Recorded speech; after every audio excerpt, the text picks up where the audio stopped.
Hello students, victory মাইন্ডে সকলকে স্বাগত জানাই। ক্লাস টুতে আমরা আবার 10টা কোশ্চেনের সিরিজ করব আরআরবি যে প্রিভিয়াস ইয়ারের। সেখানে তোমরা এই ট্রিক্সগুলোকে শিখতে থাকো, আর পরবর্তী যে কোশ্চেনগুলো তোমাদের সেম টাইপের থাকবে সেখানে এই ট্রিক্সগুলোকে অ্যাপ্লাই করে তোমরা অঙ্কগুলো খুব তাড়াতাড়ি করতে পারো। চলো তাহলে শুরু করা যাক আজকের ফার্স্ট অঙ্কে বলেছে what are the LCM and HCF of the reciprocal of 18 and 24। তাহলে রেসিপ্রোকাল মানে কি জানি? রেসিপ্রোকাল মানে আমরা জানি হচ্ছে গিয়ে 18-এর রেসিপ্রোকাল হচ্ছে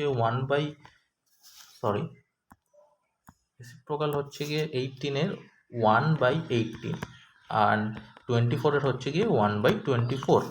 যদি এই দুটো রেসিপ্রোকাল হয় তাহলে আমাদের কি বলেছে এই এলসিএম মানে যখনই লব আর হর বা নিউমারেটর ডিনোমিনেটর থাকবে তখন নিউমারেটরের হবে এলসিএম, মানে হবে উপরের এলসিএম, এটার বার করবো এলসিএম, আর এটার বার করতে হবে এইচসিএফ এলসিএম এর ক্ষেত্রে। তাহলে এদের এলসিএম কি হবে 1 আর এদের এইচসিএফ কি হবে 6, এটা হয়ে গেল।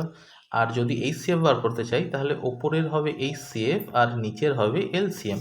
তাহলে ওপরের এইচসিএফ কি হবে? ওপরের এইচসিএফ হবে 1 আর নিচের এলসিএম কি হবে? এলসিএম বার করো, 18, 24, 6 দিয়ে 3, 4, তাহলে 3 4 12, 6 12 72, 6 12 72। তাহলে এটা হচ্ছে গিয়ে এলসিএম অ্যান্ড এটা হচ্ছে গিয়ে এইচসিএফ। তাহলে কোন অপশানটা মিলছে? Option C is the right answer. Option C is the right answer. Okay, next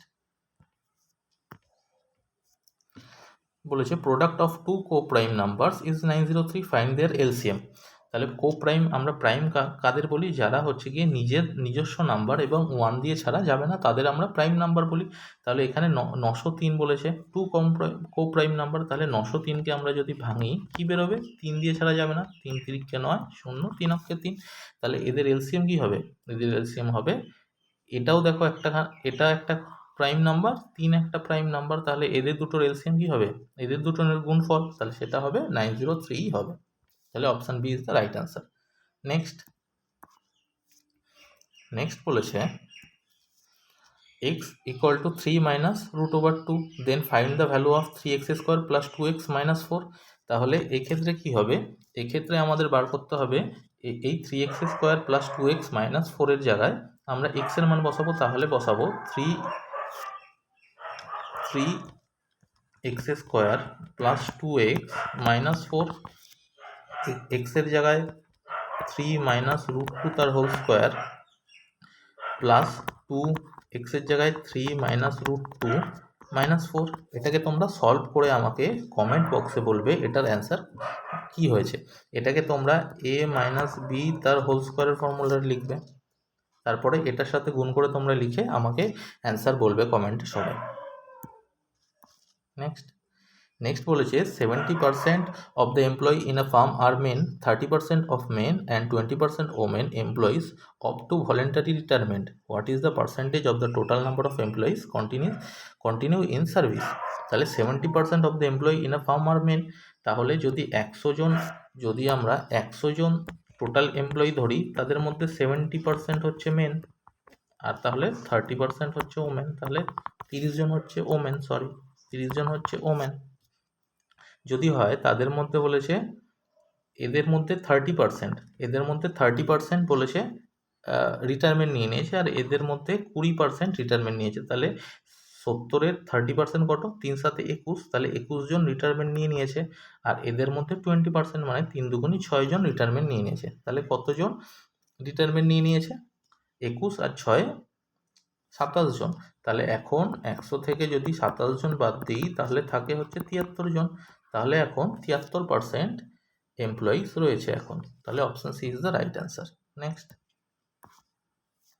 Rajan got married 8 years back. His age then was 5/6 of his present age. His sister was 10 years younger at the time of his marriage. How old is she now? তাহলে রঞ্জন যখন বিয়ে করেছিল তখন 8 বছর আগে রঞ্জন বিয়ে করেছে, আর এখনের তখন এজ ছিল তার, his age then was 5/6 of his present age. তাহলে লেট রঞ্জনের বয়স হচ্ছে গিয়ে প্রেজেন্ট এজ হচ্ছে x বছর। তাহলে তখন তার 8 বছর আগে তার বয়স ছিল x-8, আর তার সেই বয়স এখনকার বয়সের 5-6 ছিল। তাহলে এখান থেকে আমরা সলভ করে x এর মান বার করতে পারি। x-8 equal to 5x/6, 6x cross multiply minus 48 equal to 5x। তাহলে x ইকুয়াল টু বেরোচ্ছে 48। তাহলে রঞ্জনের এখনের বয়স হচ্ছে গিয়ে 48, আর বলেছে ও তার সিস্টার 10 ইয়ার্স ইয়ঙ্গার। তাহলে রঞ্জনের বোনের বয়স কত হবে? 48 মাইনাস 10 মানে 38। তাহলে 38 is the right answer. Next, a watch is sold is 5% loss. If the cost price had been 20% more and selling price is 115 less, then what would be 40% loss? What is the cost price? বলেছে একটা watch 5% লসে বিক্রি করেছে, তারপরে price আরও যদি 20% বাড়াতাম, cost price যদি 20% বাড়াতাম, তাহলে সেলিং প্রাইস 115 টাকা যদি লেস হতো তাহলে 40% লস হতো। তাহলে what is the cost price? তাহলে সাপোজ যদি আমরা 100 টাকায় কিনি, সিপি ধরি, বিক্রি করেছি 5% লসে মানে 95 টাকায়, এটা হচ্ছে গিয়ে এসপি। তারপরে বলেছে যদি সিপি 20% বাড়িয়ে দিই, তাহলে সিপি 20% যদি বাড়িয়ে দিই তাহলে হবে 120, কিন্তু সেখানে আমাদের 40% লস হচ্ছে, এটার 40% লস। 40% লস মানে হচ্ছে গিয়ে তোমার 4 × 12 48, 120 থেকে যদি 48 বার দিই তাহলে হচ্ছে 72। তাহলে এটা আমাদের বলেছে, তাহলে এখান থেকে কত টাকা লেস হচ্ছে? 23 টাকা। এই 23 টাকা হচ্ছে গিয়ে 115 টাকার সমান। তাহলে কত টাকার সমান? 115/23 মানে হচ্ছে 5 টাকার সমান। তাহলে যদি 5 টাকার সমান হয় তাহলে 100 হবে 100 × 5 সিপি, তাহলে 500 টাকার সমান। তাহলে অ্যান্সার হচ্ছে গিয়ে 500 টাকা। ঘড়িটার দাম হচ্ছে গিয়ে 500 টাকা। Next, how much profit is got by selling goods at 405 and profit 12.5%? খুবই সহজ, 405 টাকায় বিক্রি করে প্রফিট হয়েছে 12.5%।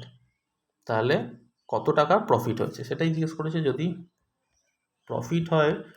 প্রফিট যদি 12.5% হয়, এখান থেকে আমরা সেলিং প্রাইস বার করব। তাহলে 12.5 ডিভাইডেড বাই 100, তাহলে 8। এটা হচ্ছে গিয়ে সিপি, এটা হচ্ছে প্রফিট। এটা যদি প্রফিট হয় তাহলে 9 হচ্ছে গিয়ে 405 এর সমান। আমরা জানি এই দুটো মিলে এসপি হয়। তাহলে 1 4 9 36, 5 9 45। তাহলে সিপি কত হবে? 45 × 8 মানে 5 8 40 0, 4 8 32 আর 4 36, 360 টাকা। তাহলে 360 টাকা হচ্ছে সিপি আর এসপি হচ্ছে 405। তাহলে ওদের কত টাকা প্রফিট হয়েছে? 45 টাকা। তাহলে option B is the right answer. Next, in a bag there are coins of 25 paise, 10 paise and 5 paise in the ratio of 1:2:3. if there is raise 30 in all, how many 5 paise coins are there? ওকে, যখনই 25 পয়সা করবে আমরা এটাকে 1 টাকার করে নেব। 25 পয়সা কত রেশিও আছে? 1। তাহলে আমরা 25 × 1 মানে 0.25x, 1 টাকার বিনিময় করছি 25 পয়সা, প্লাস 10 পয়সা আছে দুই রেশিও, তাহলে 10 পয়সা যদি দুটো আছে তাহলে হয় 0.20x, প্লাস 25 পয়সা আছে 5 পয়সা আছে 3টে, তাহলে 3 5 15 মানে 0.15x ইকুয়াল টু যদি করি 30 টাকা। এইগুলো যদি যোগ করি 45 50 60x, 0.60x ইকুয়াল টু 30। তাহলে x ইকুয়াল টু কত বেরোবে? x ইকুয়াল টু বেরোবে 30/60 × 100, তাহলে 225। তাহলে x ইকুয়াল টু বেরোলো 5। তাহলে 5 পয়সার সংখ্যা কটা আছে? 5 ইন্টু হচ্ছে কি 3 × 5, সরি 50, এটা 50 হবে, x ইকুয়াল টু 50। তাহলে 3 × 50 ইকুয়াল টু 150। তাহলে 150 খানা 5 পয়সা আছে। Next, what is the difference between the largest and the smallest fraction among the? যদি এই অঙ্কগুলো করতে হয়, এই অঙ্কগুলো করার জন্য তোমরা ফ্র্যাকশনগুলোকে প্রথমে লিখে নেবে। লিখে নেওয়ার পর তোমাদেরকে ভাগ করার দরকার নেই, জাস্ট ক্রস মাল্টিপ্লিকেশন করবে। 4 দুগুণি 8, 3 তিরিক্ষে 9, এটা 8 হচ্ছে, এটা 9 হচ্ছে, তাহলে এ হচ্ছে গিয়ে ছোট, এদের দুজনের মধ্যে এ ছোট। তারপরে এদের মধ্যে দুজনের মধ্যে দেখবো 5 দুগুণি 10, 3 4 12, 5 দুগুণি 10 হচ্ছে, তাহলে এ ছোট। তারপরে 6 দুগুণি 12, 3 5 15, 6 দুগুণি 12, 3 5 15, তাহলে এ ছোট, তাহলে এ হচ্ছে গিয়ে স্মলেস্ট 2/3। এবার আমরা লার্জেস্ট ফাইন্ড আউট করবো। 4 দুগুণি 8, 3 4 12, এ বড় আছে এদের দুজনের মধ্যে। 3 5 15, 4 4 16, তাহলে এ বড় আছে এদের দুজনের মধ্যে। 4 6 24, 5 5 25, 4 6 24, মানে এ বড় আছে এদের মধ্যে। তাহলে লার্জেস্ট বেরিয়ে গেল 4/5। তাহলে এদের দুজনের মধ্যে ডিফারেন্স 4/5 মাইনাস 2/3, 15, 12 মাইনাস 10, মানে 2/15। তাহলে 2/15 is the right answer. Sorry, কোথাও ভুল হচ্ছে মনে হচ্ছে।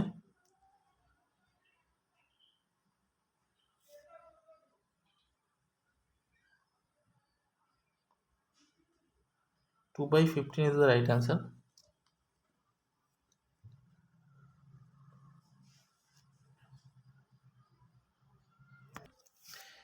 সরি, লার্জেস্ট হবে 5/6, কারণ এর সাথে যদি গুণ করি 4 6 24 আর এটা 5 5 25, তাহলে 5/6 হচ্ছে। সরি, তাহলে এখানে হবে 5/6। যদি 5/6 হয় তাহলে এদের লসাগু হবে হচ্ছে 6, এটা হবে 5 মাইনাস 4, তাহলে 1/6। So 1/6 is the right answer. Sorry. Next বলেছে find the smallest among the fractions. কে তাহলে স্মলেস্ট? এখানের মধ্যে আমরা কি বলেছি, সব ফ্র্যাকশনগুলোকে আমরা লিখে নেব। এবার ক্রস মাল্টিপ্লাই করো, 5 5 25, 3 6 18, তাহলে এ ছোট।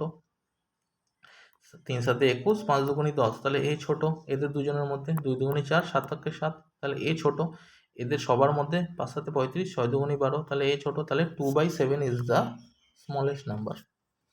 Thank you. তোমাদের যদি ক্লাসটা ভালো লেগে থাকে তাহলে বন্ধুদের সাথে শেয়ার করবে। চ্যানেল নতুন হয়ে থাকলে চ্যানেলটা সাবস্ক্রাইব করবে, আর একটা লাইক দিয়ে আমাকে আরও মোটিভেট করবে যাতে আমরা পরপর ক্লাসগুলোকে আরও ভালোভাবে করতে পারি। Thank you. পড়তে থাকো, ভালো করে পড়াশোনা করো।